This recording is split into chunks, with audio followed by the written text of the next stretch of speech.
अगर आप भी डीजे सॉन्ग्स पसंद करते हैं तो सब्सक्राइब करें हमारे इस यूट्यूब चैनल को और साथ ही इस घंटे को भी दबाएं। डीजे अविनाश कुमार। अरे काहे बच्ची अंकी? अरे का दादा? अरे बच्ची कुछ नहू के बारे में बोल दे रे। अरे तल्ला सुना बनारसी थे। अरे अरे करेजा कहेनी कि राजा तू हमके दिल्ली बम्बई ना बनारस घुमैया। अरे करेजा कहेनी कि राजा तू हमके दिल्ली बम्बई ना बनारस घुमैया और सब खाए में मगन पिज्जा बर्गर तू हमके 80 घाट का चाय पियैया। ए राजा हमके बनारस घुमा दा। ए राजा हमके बनारस घुमा दो। ए राजा हमके बनारस घुमा दो। चल के चौकावा पे चमचम चिखा दा। चल के चौकावा पे चमचम चिखा दा। ए राजा हमके बनारस घुमा दा। ए राजा हमके बनारस घुमा दो। ए राजा हमके बनारस घुमा दो। अरे अरे करेजा आई बनारस के गली से भी छोट तो हर सोच। अरे करेजा आई बनारस के गली से भी छोट तो हर सोच कि तू हमके ना समझ पावत हो। बस हमके यही बात का अफसोस है।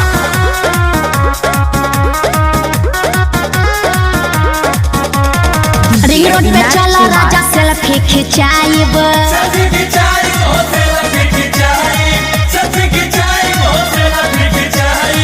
अंडेपुर के फेमस पानी पूरी खियाई। पूरी खियाई पानी पूरी खियाई।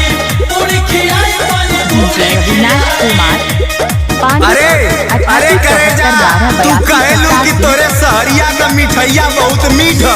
अरे करेजा तू कहलू कि तोरे सहरिया का मिठैया बहुत मीठा, लेकिन हम कहिला आवा हमरे बनारस का पान खा के देखा कबू तोरे सहरिया का मिठाइयों से मीठा। 80 घाट के असली नजारा दिखा दा।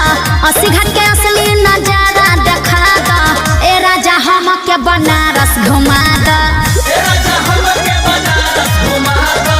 ए राजा हमके बनारस घुमा दो। डीजे अविनाश कुमार। अरे अरे ना हम बम्बैया हम तब बनारस के ही भैया। अरे ना हम बम्बैया हम तब बनारस के ही भैया। आवा तो के जिजरी खिलाई गंगा जी में पी के बनारस का फेमस ठंडैया। भोजपुर से लाली वाली बिंदिया दिया दा। बिंदिया दिया दो ओ बिंदिया दिया दो।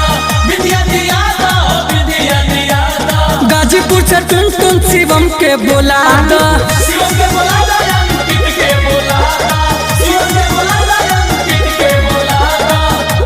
अरे अरे करेजा तो के ऐसन वैसन चीज ना गजब का चीज दिवाई। अरे करेजा तो के ऐसन वैसन चीज ना गजब का चीज दिवाई। और तू बात कर तू बस बनारस घूमे का निशानी के तौर पे तो के बनारसी साड़ी पहनवाई। हमके गोदौलिया के पनवा खिया दा। हमके गोदौलिया के पनवा खिया दा। ए राजा हमके बना